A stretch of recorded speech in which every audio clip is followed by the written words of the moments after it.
Halo, assalamualaikum warahmatullahi wabarakatuh. Kembali lagi bersama channel saya, yaitu channel Panji Rahayu channel, guys. Kali ini saya mau mau podcast kakak saya, Anjari Anugrah, yang kerja di bidang pengecatan yang ada di Ibaraki, tepatnya ya, di pabrik. Nah, mungkin karena ini udah udah mulai nih, guys ya, udah mulai wawancaranya. Kita mau mau langsung tanya pada Kak Anjari Anugrah ini ya, pertama-tama perkenalan dulu ya. Siap. Assalamualaikum warahmatullahi wabarakatuh. Selamat siang teman-teman semuanya, khusus untuk penonton channel ini, channel Panji Rahayu channel. Sebelumnya perkenalkan, nama saya Anjari Anugrah. Saya usia sekitar 33 tahun ya, asal Garut. Saya bekerja di sebuah pabrik yang memproduksi barang-barang untuk membuat gedung. Tapi saya bekerja di bidang pengecatannya. Oh, bekerja di bidang pengecatannya ya. Tapi di pabrik kan ya? Ya, di pabrik. Oh ya. Terus yang kedua nih, pertama kali datang ke Jepang ini tahun berapa? Kemudian ya, tinggal ini. Saya datang ke Jepang itu tanggal 23 Mei 2023. 23 Mei 2023. Oh iya. Nah, ini Kak, untuk biaya kerja ke Jepang ya. Dulu kan ini kan kita juga mau share kepada teman-teman yang ada di Indonesia yang lagi yang lagi berusaha nih nyari-nyari info untuk datang ke Jepang, gimana caranya. Nah, sekarang saya juga mau spill nih, mau tanya kakak saya biayanya berapa gitu pas datang ke Jepang tuh, dari mulai nol sampai bisa tiba di Jepang itu kisaran berapa sih harganya gitu. Nah, biayanya. Sebelum nanya biaya berapa, terus itu ya intinya sebelum bertanya berapa sih biaya ke Jepang. Nah, kalau sebelum itu saya akan menerangkan ya bagaimana proses dan alurnya. Jadi kita itu jangan berpatokan ke biaya gitu ya, karena kalau kita berpatokan ke biaya ya kita kaget duluan gitu. Contoh, kalau gini nih, berangkat ke Jepang itu kalau ditotalin dari awal sampai berangkat itu sekitar 45 juta ya. Nah, tapi bukan itu masalahnya. Tapi kita harus berjalan, melangkah, melewati step by step proses itu sendiri. Karena apa? Karena biaya ke Jepang itu jangan dipikirin. Karena apa? Karena kalau kita mikirin biaya itu ya jadi beban duluan, jadi kaget duluan. Nah, jadi proses ke Jepang itu pertama-tama kita harus masuk LPK referensi. Sebelum diklat di SO, sebelum belajar di sending organization, nah kita harus masuk dulu LPK referensi 3 bulan. Nah, setelah belajar 3 bulan, kita baru seleksi ke LPK SO, sending organization. Nah, setelah kita lulus seleksi di SO, diklat lagi 4 bulan. Nah, setelah beres diklat 4 bulan di SO, di situ pengurusan paspor, visa, segala macam, nunggu LGBT termasuk itu juga. Nah, baru kita berangkat ke Jepang. Nah, di Jepang pun nggak langsung kerja, kita masuk senta dulu. Jadi ya di gemleng dulu bahasa Jepangnya juga gitu ya, sebulan, kurang lebih sebulan lah ya. Nah, baru setelah 1 bulan itu selesai, diklat di senta. Nah, baru kita bekerja. Jadi di total itu LPK referensi tadi 3 bulan, terus di LPK SO 4 bulan, terus di senta 1 bulan, berarti 8 bulan. Itu pun kalau ya lancar normal gitu. Tapi kan terkadang kita gini nih, ada kalanya kasus seperti saya dulu ya. Kan kalau saya kan maju mundur gitu ya, masuk LPK. Ceritanya dulu masuk LPK 2 bulan karena waktu dulu istri saya mau lahiran, saya ngajuin cuti. Nah, setelah cuti terus lahiran karena biayanya mentok, akhirnya saya belajar mandiri dan mengundurkan diri ke LPK referensi itu gitu. Proses saya dulu itu dari tahun, masih inget nih, saya itu masuk LPK referensi, salah satu LPK referensi di Bandung itu 1 September 2020 sampai September Oktober. Nah, pas Desember itu anak pertama saya lahiran anak pertama saya. Nah, akhirnya saya ngajuin cuti dan saya mentok biaya, ya udah dari situ saya ngundurin diri. Nah, belajar mandiri di rumah sambil belajar bahasa Jepang, mencari dari berbagai sumber yang ada gitu, kayak Minani Hongo, kayak Gakushudo, segala macamnya itu belajar sambil ikutan tes SSW, dan alhamdulillah udah punya SSW peternakan. Nah, karena kebetulan kan adik saya waktu itu buka LPK, nah terus saya seleksi ke SO saya itu melalui LPK SO adik saya. Nah gitu ceritanya. Jadi dari rentang waktu dari 2020 Agustus sampai ke 2023 itu sekitar 3 tahun berarti sampai berangkat. Nah saya itu 3 tahun sampai berangkat. Nah tapi kalau diambil normal gitu ya, tadi seperti yang dikatakan tadi, 3 bulan masuk LPK referensi, setelah itu seleksi, kalau keterima langsung ke SO, belajar lagi 4 bulan. Nah di SO itu balik lagi ke awal lagi, tapi nggak dari nol, nggak belajar huruf itu langsung dari bab pertama, langsung dari pola kalimat, belajar dari pola kalimat. Nah itu jadi kalau ditotalin ya kurang lebih setahun lah kurang lebih. Syukur-syukur di bawah 1 tahun ya lebih bagus. Ada kalanya yang di bawah 1 tahun ada yang 7 bulan berangkat. Karena apa? Tidak menjadi patokan juga diklat di LPK referensi atau DSO ya. Kalau contoh nih di LPK referensi 3 bulan, nggak jadi patokan harus 3 bulan. Kalau sekiranya kita belajar di LPK referensi ini sudah mampu, bahasanya bagus, terus segala macam bagus, ya diikut sertakan seleksi ya seleksi. Nah terus di LPKSO nggak jadi patokan harus 4 bulan. Kalaupun perusahaannya harus segera berangkat ya, meskipun belum beres juga, baru 2 bulan atau 3 bulan ya harus berangkat, ya berangkat gitu. Jadi itu prosesnya itu tergantung dari diri kita masing-masing gitu, tergantung rezeki kita masing-masing gitu. Nah balik lagi ke tadi, jadi kita jangan terpatokan biaya. Nah tapi bagaimana caranya kita lulus seleksi di SO? Karena apa? Karena seleksi di SO itu sangat berat, saingan kita banyak, bukan 1, 2, 3 belasan, puluhan, bahkan ratusan. Karena seleksi itu ada 3 tahap di SO itu. Yang pertama seleksi tahap 1 yaitu fisik. Fisik itu mencakup lari, push up, sit up. Nah yang kedua tes psikotes, terus tes matematika, terus tes wawancara juga ada 2, ada wawancara bahasa Indonesia, ada wawancara bahasa Jepang. Terus tes mata, terus tes IGRA ya? Belum, itu belum masuk, itu selanjutnya. Nah itu dari itu seleksi tahap pertama. Nah udah seleksi tahap pertama lulus, nah lanjut ke tahap kedua yaitu tahap wawancara user, istilahnya kalau bahasa Jepangnya mensetsu ya.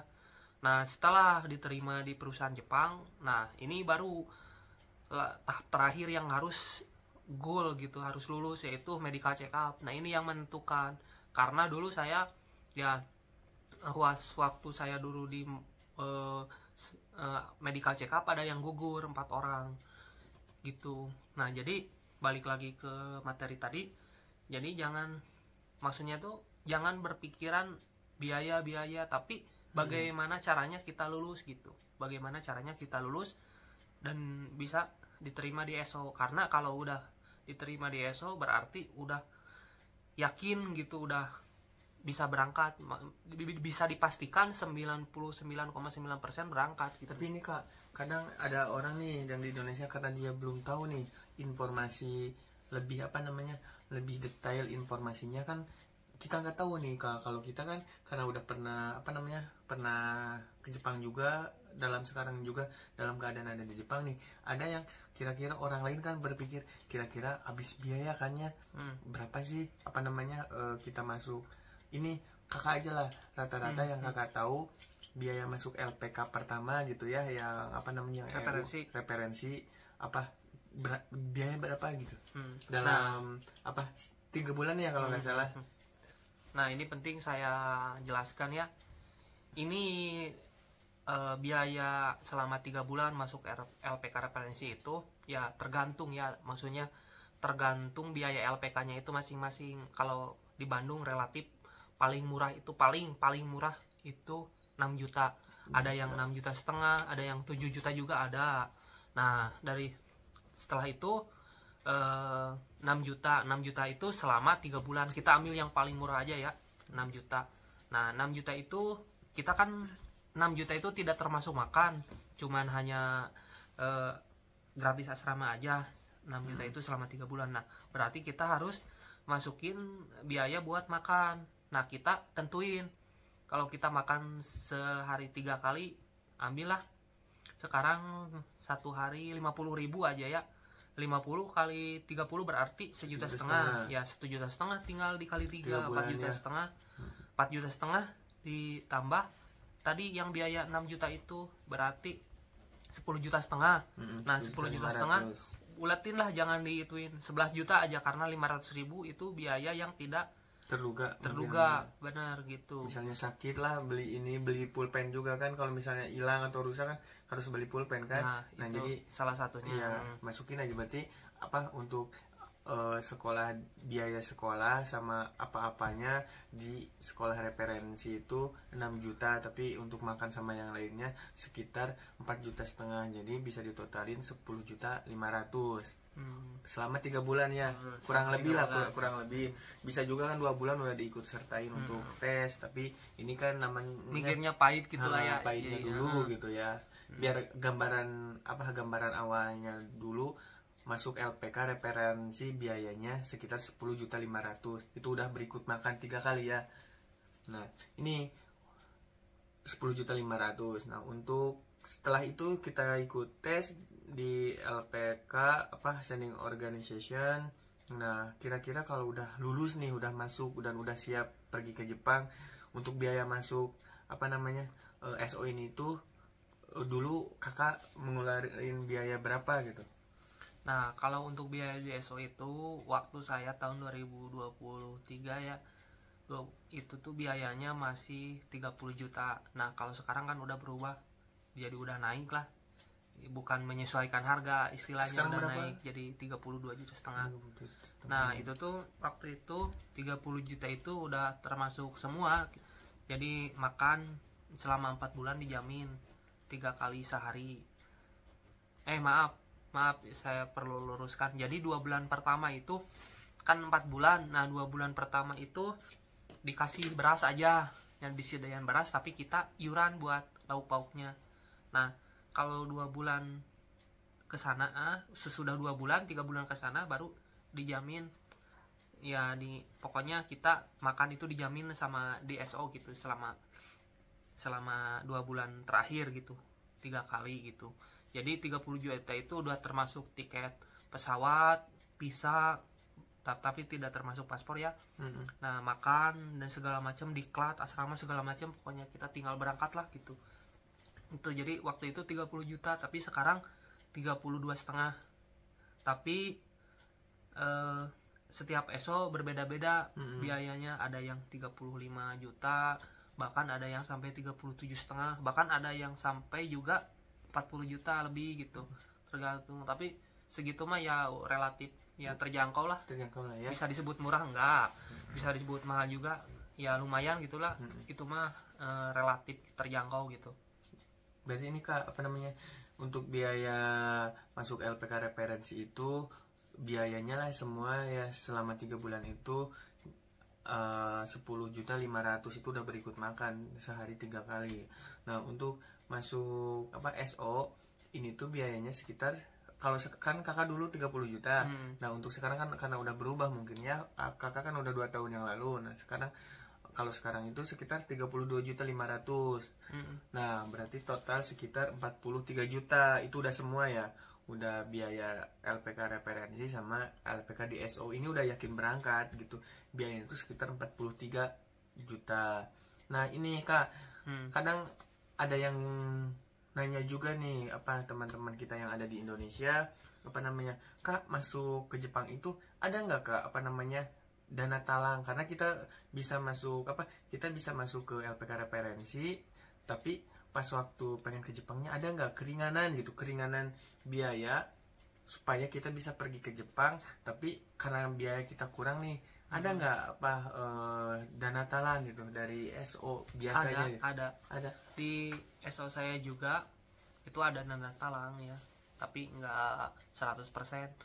Contoh waktu itu teman saya ya, karena saya mah langsung lunas biaya sendiri gitu.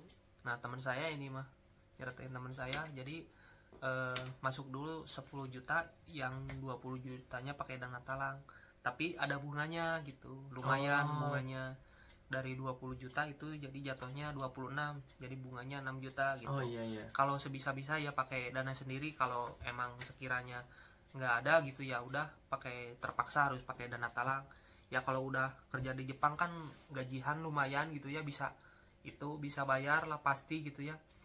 Uang segitu mah kalau udah di Jepang maaf gitu ya nggak terlalu berat gitu, bisa 10 kali angsuran bisa lunas gitu.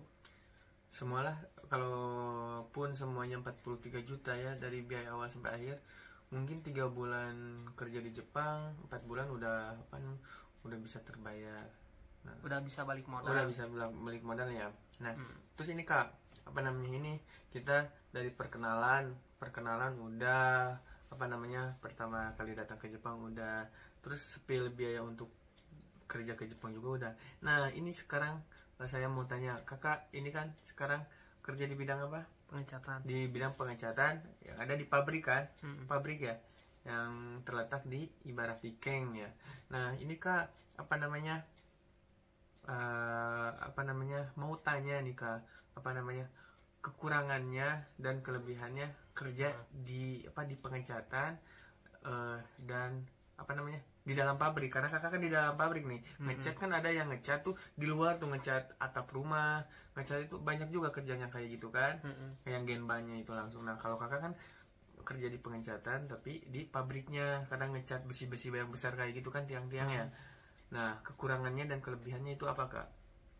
Kalau pertama mungkin kekurangannya dulu ya. Nah kalau di tempat saya kerja itu kekurangannya itu ya waktu musim panas itu benar-benar berat banget lah, taiheng udah mah kotor gitu ya, terus panas, terus si pilok itu kan kepernapasan juga mengganggu ya. Dalam untuk jangka waktu panjang sih untuk kesehatan itu mah bahaya sekali. Nah itu kekurangannya.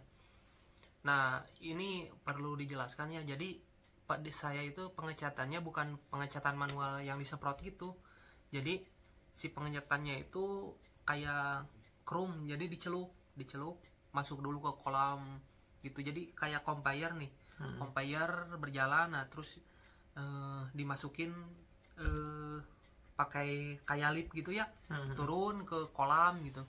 Nah jadi step by step, jadi dicelup ke airnya juga 2 kali celupan. Nah udah dicelup 2 kali, terus masuk ke pengecatan pertama. Nah pengecatan pertama beres, terus berjalan lagi, terus pengecatan kedua. Nah udah beres pengecatan kedua baru masuk ke open gitu, pengeringan melalui itu gitu, pengeringan pakai buatan mesin, pakai api gitu, pengapian. Nah udah di situ baru keluar. Jadi si barang yang keluar dari pengecatan itu dari open, panasnya luar biasa. Bukan musim panas aja gitu ya, udah panas, apalagi musim panas, bener-bener. Nah saya kerjanya ya nata barang gitu, kayak ada barang-barang yang ukuran 1 meter atau 1,5 meter sampai maksimal 2 meter. Nah ditata pakai kayu gitu ya, udah ditata numpuk, diikat gitu. Jadi per nomor kadang ya tergantung, kalau nomornya harus 3 tumpuk ya berarti 3 tumpuk diikat, udah gitu tambah lagi kalau ya. Jadi di sekitar seinilah ya, setinggi saya gitu nih 165. Karena kalau terlalu banyak kan berat gitu kalau pas waktu diangkut sama forkliftnya. Jadi ya disesuaikan lah itunya, natanya, jumlah natanya gitu. Nah itu tuh panas banget. Panas lah kekurangannya, panas. Terus barang yang keluar dari pengecatan itu kan ada kalanya nggak kecat gitu ya. Nah kita cat pakai pilok itu. Oh, jadi kerja 2 kali lah ya, kalau misalnya ada yang lupa gitu, belum kecat, belum. Bukan lupa, tapi dari namanya juga mesin kan. Mesin itu tuh saya juga nggak ngerti sampai sekarang kenapa gitu, kok mesin tapi ada kalanya nggak kecat gitu. Jadi ya dicat lagi sama pilok itu yang warna hitam, disempurnain, disemprot lagi. Kita di itu sambil ngecek juga, takutnya ada yang kadang ada ini kayak hasira, tiang yang kayak tiang listrik yang tingginya 3 meter kurang ya, tiang besi yang besar itu. Itu tuh padahal mah ya bener gitu, nyeluknya bener, bener segala sesuatu, pas keluar dari pengecatan malah ada yang nggak kecat juga ada gitu. Nah kita semprot lagi, mau gak mau ya kita harus itu aja gitu, semprot pakai pilok. Biar banyak yang gitu, apalagi barang-barang yang kecil kayak plat-plat gitu.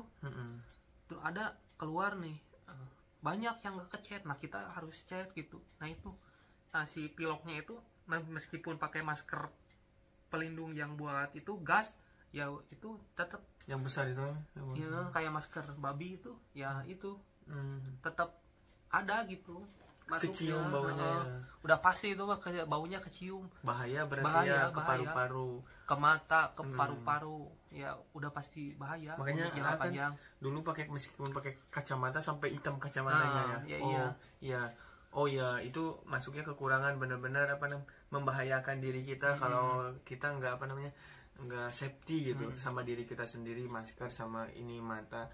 Karena bahan seperti itu tuh bisa ngerusak organ fatal kita gitu, paru-paru gitu. Berarti itu kekurangannya. Terus nih Kak, kelebihannya kerja di pabrik nih, ada nggak kelebihannya? Kan setiap kerja ada juga kelebihan dan kekurangan nih. Tadi udah di-spill kekurangannya itu karena kerja di pabrik itu panas kan, rata-rata panas, apalagi ntar masuk di musim panas, mungkin kayak di neraka, mungkin meskipun belum pernah ke neraka karena mungkin panas banget. Nah terus yang kedua mungkin kerjaan juga kan, kalau misalnya dari mesinnya belum kecat semua, kita jadi kerja 2 kali untuk memaksimalkan mungkin ya gitu. Nah ini nih Kak, untuk kelebihannya apa aja sih Kak? Kalau kelebihannya di tempat kerja saya itu ya alhamdulillah, kalau ini mah di tempat saya ya khususnya itu alhamdulillah lemburannya ya kencang gitu lah ya, lumayan. Kadang pokoknya tiap hari nggak pernah kurang dari 2 jam gitu. Kita tinggal kaliin aja 20 hari kerja kali 2 jam udah 40 jam kerja. Kadang bisa tembus di 4 jam, 6 jam sehari. Masuk jam 6, pulang jam 10 malam, itu udah 6 jam lembur. Jadi bisa sampai tembus 60 jam ya, lumayan di itunya gitu, di lemburannya. Kalau kelebihannya 60 jam aja misalnya 1 bulan ini dihitung ininya lah, itu formalnya ya lah, segitulah kira-kira ya 60 jam dalam sebulan. Nah ini Kak, untuk kelebihannya itu masalah libur Golden Week ada nggak Kak? Ada. Nah itu ya salah satu kelebihannya, kelebihan seperti libur musim panas, libur musim dingin, terus libur Golden Week ya 4 hari, terus libur musim panas itu sekitar 8 hari. Mantap. Tapi kalau menurut saya sih itu bukan suatu kelebihan, karena ya libur juga nggak dibayar gitu. Itu nggak dibayar kan? Ya nggak dibayar. Nah kalau saya sih pengennya ya mending masuk normal lah, libur 2 hari juga udah lumayan gitu buat istirahat gitu. Tapi kalau libur terlalu lama gitu, kadang pas waktu beres libur suka malas masuk, pas waktu masuk suka malas. Maka saya anggap itu bukan suatu kelebihan sih kalau menurut saya. Nah itu jadi Kelebihan. biasa-biasa aja lah gitu. Kelebihan dari hal kecil aja lah gitu ya mungkin. Karena Kelebihan dari hal kadang kecil. kita capek pengen ada libur, karena nggak semua orang juga bisa dapetin hari libur itulah ya. Kalau mau main pun ya dalam waktu 2 hari kan bisa. Contoh kita mau ke mana kek, kalau mau ke Tokyo gitu, ke Disney Sea ataupun ke Tokyo Dome, ke mana ya satu hari berangkat nih. Setengah hari perjalanan, setengah hari bisa nikmatin, malam juga pulang udah nyampe gitu. Terus besoknya kan masih ada libur nih, ya udah bisa itu gitu. Makanya itu mah saya anggap bukan suatu kelebihan, ya biasa-biasa aja lah, itu mah normal gitu. Nah kelebihannya itu lemburan banyak. Oh ya, lemburan banyak ya kelebihannya. Kelebihannya ya udah paling itu aja lah di nama saya mah. Nah terus ada yang kedua itu bonus. Oh bonus. Kalau Sanggo kita ada bonus per tahunnya itu sekitar 24 mang. Kalau di rupiah mah ya 25 jutaan lah 1 tahun itu. 2 tahun kan udah dapat 50. Nah itu kelebihannya. Mantap ya. Nah ini Kak, si bonus itu tuh dibayar selama 1 tahun sekali langsung dibayar 24 mang, atau misalnya musim panas dibayar sekali misalnya 12 juta, di musim dingin dibayar 12 juta. Jadi itu tuh bonusnya tuh dibayar 2 kali. Jadi bulan Juni sama bulan Desember. Oh Juni sama Desember. Berarti 12 mungkin ya. Bukan. Jadi bulan pokoknya jadi salah satu 14, nah salah satunya lagi 10. Oh iya. Jadi saya lupa lagi itu yang Juninya tuh berapa, 14 atau 10 ya, di antara itulah. Oke. Kalau nggak salah bulan Juni 14, bulan Desember 10 gitu. Kalau nggak salah gitu ya pokoknya ditotalin itu sekitar 24 mang itu. Nah itu kelebihannya di itu tuh salah satu gitu ya, salah satu kelebihan. Ya biar biar pemirsa ya, penonton bisa lebih tahu, mengenali gitu kerjaan yang misalnya nih ada teman-teman kita yang udah tes di SO masing-masing dan kebetulan dapat job di pengecatan ya, terus di pabrik.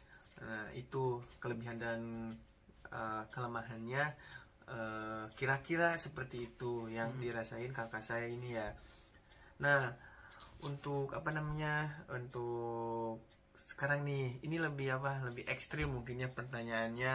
Tapi kan pemirsa yang di Indonesia ya nggak semua juga tahu kan. Tapi untuk untuk raba-raba aja lah gitu ya Kak.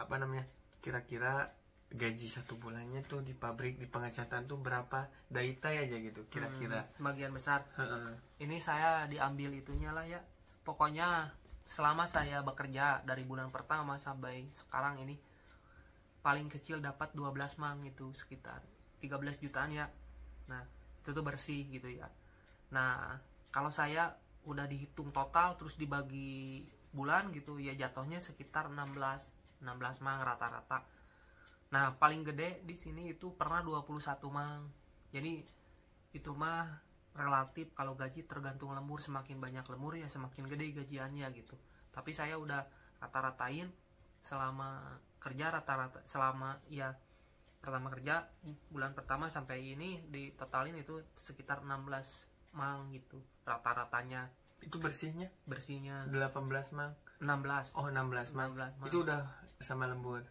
Iya. Jadi maksudnya gini, dari bulan pertama kan gaji itu nggak selalu 17 15. Nah dari bulan pertama saya totalin sampai terakhir gajian.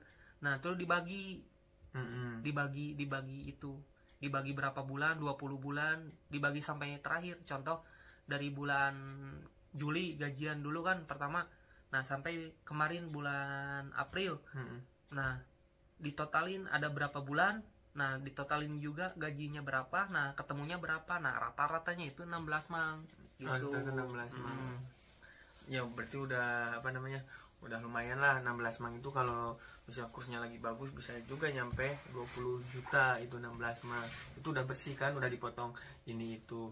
Nah sekarang yang teman-teman yang mau tanyain perkenalan udah, terus pertama datang ke Jepang gimana ceritanya ya, terus biaya untuk bisa pergi ke Jepang juga udah, kekurangan dan kelebihan kerja di pengecatan juga udah. Nah ini Kak, apa namanya, yang mungkin yang terakhir ya, apa namanya,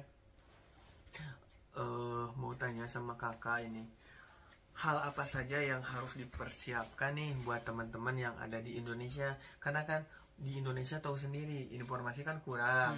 Terus apa namanya, mereka juga seringlah bertanya-tanya gimana sih, apa sih yang harus dipersiapkan untuk datang ke Jepang, apa masalah biaya, masalah pendidikan, masalah bahasa, terus harus bawa apa aja ketika kita datang ke Jepang nih.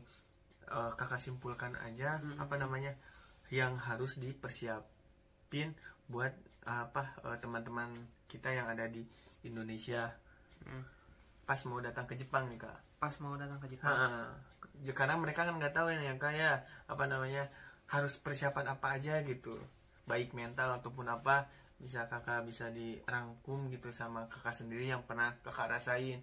Jangan apa, kadang ada yang bilang gini, apa, Mas jangan bawa apa namanya, jangan bawa baju terlalu banyak, nah gitu, bawa aja bumbu-bumbu kayak gitu, soalnya yang apa yang dibutuhin di Jepang itu bumbu. Atau ada juga bawa aja apa namanya, baju yang banyak, kalau bumbu di sini juga banyak yang jualan, ada juga kan yang kayak gitu. Mungkin karena kerjanya di Hokkaido, mungkin karena dingin, jadi suruh bawa baju, padahal apa namanya di Hokkaido yang jualan baju juga banyak gitu. Nah mungkin apa namanya, kita rangkum lah sedikit gitu untuk apa namanya tanya jawab nih sama Kak Anjari ini, biar apa teman-teman bisa persiapan ya yang mau datang ke Jepang. Kita persilahkan sama Kak Anjari. Ya tentunya kalau mau ke sini ya harus dipersiapkan itu ya segala sesuatunya, kalau menurut saya segala sesuatunya, kayak pakaian ataupun bumbu ya menyesuaikan lah. Contoh kita mau menghadapi musim panas ya dalam pakaian jangan terlalu itu. Terus kalaupun bumbu ya secukupnya aja lah, di sini juga kan banyak yang jualan gitu, yang penting mah bawa uangnya aja gitu, yang banyak, yang lumayan lah, jangan terlalu banyak juga gitu, yang cukup gitu maksudnya. Nah itu, terus yang lain juga seperti bahasa harus dipersiapkan gitu ya, belajar yang benar selama menunggu keberangkatan. Kan ada yang nunggu 1 bulan, 2 bulan, bahkan ada yang sampai 5 bulan kayak saya. Ya harus bersiapkan bahasanya gitu, biar di sini ya nggak terlalu bingung gitu. Harus banyak bertanya juga, apapun segala sesuatu yang belum mengerti, sekiranya jadi tanda tanya buat kita ya udah tanyain aja gitu ke senior yang udah ada di Jepang gitu khususnya gitu. Oh gitu ya. Ya sih benar, karena emang begitu kita datang ke Jepang itu kan kita minim bahasa mungkin ya, karena pertama kaget mungkin ya, mungkin emang benar yang pertama itu bahasa mungkin sama mental ya yang harus kalau untuk pakaian itu bisa disesuaikan lah sama apa namanya, sama musimnya masing-masing ketika kita mau datang ke Jepang musim apa gitu. Nah karena kita udah hampir setengah jam, mungkin apa namanya podcast Panji Rahayu Channel ini dengan Kak Anjari mungkin sekian.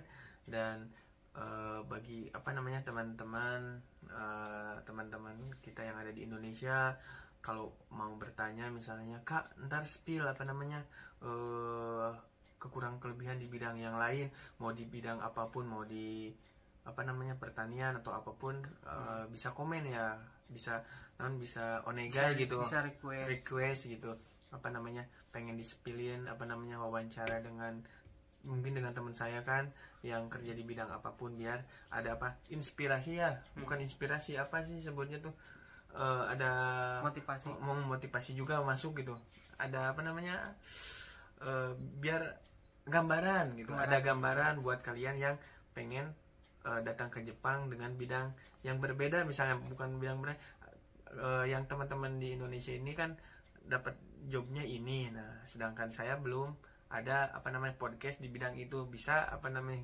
nge-request gitu biar saya apa namanya bisa wawancara teman-teman saya juga yang ada di bidang yang lain. Mungkin cukup sekian apa namanya video kita hari ini. Mungkin di lain hari kita bisa apa namanya bisa bikin video yang lebih menarik mungkin. Nah, untuk apa namanya untuk perkembangan channel saya apa namanya saya minta like dan subscribernya ya apa namanya pada teman-teman kita. Mungkin cukup sekian. Assalamualaikum warahmatullahi wabarakatuh.